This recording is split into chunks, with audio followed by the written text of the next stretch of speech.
Hello everyone. There is a good possibility कि आपने जासूसी उपन्यास नॉवेल्स पढ़े होंगे।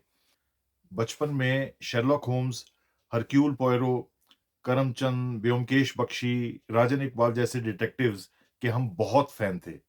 बहुत नॉवेल्स पढ़ी हैं, सीरियल्स देखे हैं। आज भी चेहरे पर रौनक आ जाती है इन नामों को याद करके। मुझे याद है कैसे डिटेक्टिव्स किसी भी घर के बाहर रखे कचरे को चेक करके उस घर, उस फैमिली के बारे में बहुत कुछ बता देते थे। ऐसे ही शेरलॉक होम्स किसी के जूते पर लगी मिट्टी को देखकर ये पता लगा लेते थे कि वो पर्सन कहाँ से आया है। How interesting. इसी तरह जब मैंने एडवर्ड डी बोनो की masterpiece book six action shoes पढ़ी, तो जूतों के प्रति मेरा नजरिया ही बदल गया। I was amazed to know कि जूते जूते में कितना फर्क होता है। मुझे याद है करीब 30 साल पहले 1993 में जब मैंने अपना करियर शुरू किया था, मेरी पहली जॉब में मेरे बॉस थे अमित वालिया। उनकी इमेज माइंड में आते ही उनके चेहरे के बाद जो बात सबसे पहले याद आती है, that is I vividly recall उनके शाइनिंग ब्लैक फॉर्मल शूज। दिन में 4-5 बार तो मैं उन्हें देखता था अपने डेस्क के सबसे नीचे वाले ड्रॉर से एक सॉफ्ट कपड़ा निकालकर अपना शू साफ करते थे, चमकाते थे। 30 साल बाद भी मुझे नहीं भूली ये बात। एक कहावत के अलग-अलग वर्जन्स मैं सारी लाइफ सुनता आया हूँ। आपने भी कई बार सुने होंगे कि आप जूते से किसी इंसान के बारे में बहुत कुछ पता लगा सकते हैं, या किसी इंसान की लाइफ की परिस्थिति उसके जूतों से झलकती है। कुछ दिन पहले मैं एक साइकोलॉजिस्ट फ्रेंड से मिला, तो मैंने उससे उसके व्यू पूछे इस कहावत के बारे में। उसने जो-जो कहा जवाब में, उसको सुनकर मैं दंग रह गया। वही आज मैं शॉर्ट में शेयर कर रहा हूँ, जितना मुझे याद रहा। मेरे उस साइकोलॉजिस्ट दोस्त ने बताया कि सबसे पहली बात जो किसी इंसान के बारे में पता चलती है, उसके क्लीन पॉलिश्ड जूते देखकर, वो ये कि उसका लाइफ में टाइम मैनेजमेंट सही है या लगभग सही है। अगर उसके पास जूते साफ या पॉलिश करने का टाइम है, तो समझ लीजिए उसके पास बाकी मेन कामों के लिए भी टाइम होगा। ऐसा बहुत रेयर पर्सन होगा जिसकी लाइफ खड्डे में हो, अस्त-व्यस्त हो और वो जूते चमका कर रखता हो। यदि ऐसा है, तो उस इंसान की प्रैक्टिकल लाइफ का दायरा ही छोटा है, पर जितना है, उतने के लिए उसके पास समय होगा ही होगा। बाकी को वो अपने सर्कल ऑफ कंसर्न में मानता ही नहीं होगा। ये एक और बात पता चलेगी तब उस पर्सन के बारे में। But broadly speaking, clean polish shoes इस बात के सूचक हैं कि उस पर्सन की टाइम मैनेजमेंट की स्थिति रीजनेबली ठीक है। रूटीन्स ब्रॉडली अंडर कंट्रोल हैं। वैसे भी आप कोशिश करके देख लीजिए, अस्त व्यस्त लाइफ में जबरदस्ती आप जूते साफ या पॉलिश कर ही नहीं पाएंगे। माई साइकोलॉजिस्ट फ्रेंड जोकिंगली सेड, जिस सोल्जर के जूते साफ और वेल पॉलिश्ड हों, नेवर मेस विद हिम। उससे कभी मत उलझना। उसकी बंदूक भी साफ और तैयार होगी।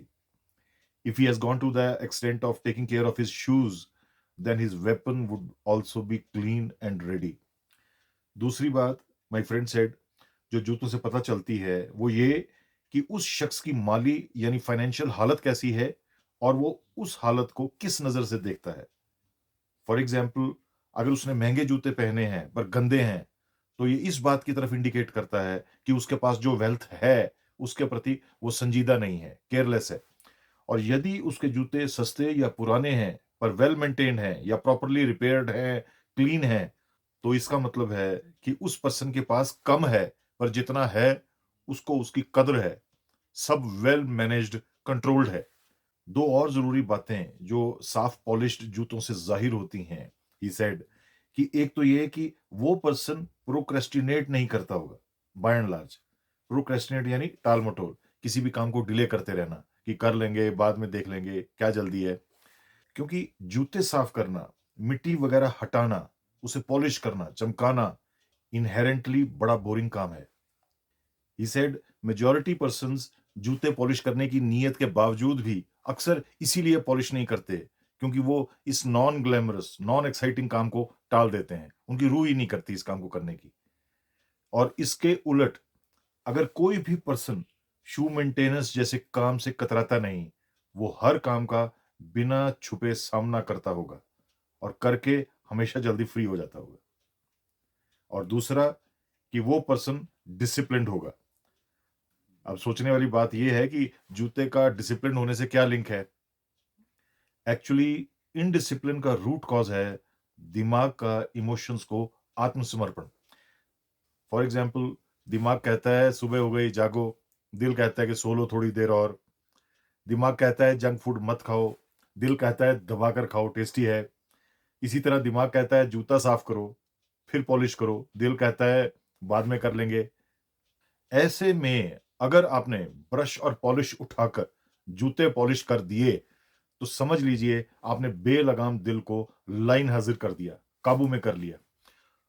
और अगर आप दिल से जूता पॉलिश करवा सकते हैं, तो सुबह उठना और जंक फूड अवॉइड करवाना भी करवा सकते हैं और ऐसे सभी काम। इसी को डिसिप्लिन कहते हैं। My friend said, if you see a person with clean, well kept shoes, you can rest assured that in front of you is a person whose mind and life are not cluttered. He or she is a clear thinker with life and affairs by and large sorted out. He said, there are many other hints you can get from someone's shoes. For example, जूते अगर साफ और सही सलामत हैं, तो इसका ये मतलब है कि that person gives attention to detail. वो इसलिए क्योंकि अपने चेहरे के प्रति तो सब कॉन्शियस होते हैं। नहाएँ, ना नहाएँ, मुँह ज़रूर धो लेते हैं, क्रीम वगैरह लगा लेते हैं। शर्ट या टॉप भी साफ या आयरन्ड पहन लेते हैं, क्योंकि ये खुद को दिखते हैं और लोगों को दिखाने के काम आते हैं। हमारे टॉप ऑफ द माइंड होते हैं, पर जूते हमें खुद को आसानी से दिखाई नहीं देते, जब तक कि हम झुककर, बेंड होकर ना देखें। Out of site, out of mind. एक मेंटल हैक, एक बहाना मिल जाता है शरारती मन को कि जूतों को छोड़ो।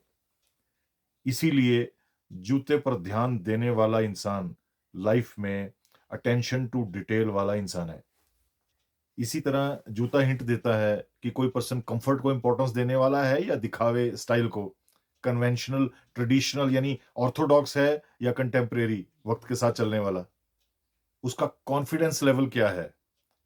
पॉलिश्ड, परफेक्ट, क्लीन शू वर्सेस अनपॉलिश्ड, डैमेज शू, दोनों में से किस स्थिति वाले का कॉन्फिडेंस लड़खड़ाया नहीं होगा? आप अंदाजा लगा सकते हैं। आप अपने जूते पर खड़े हैं।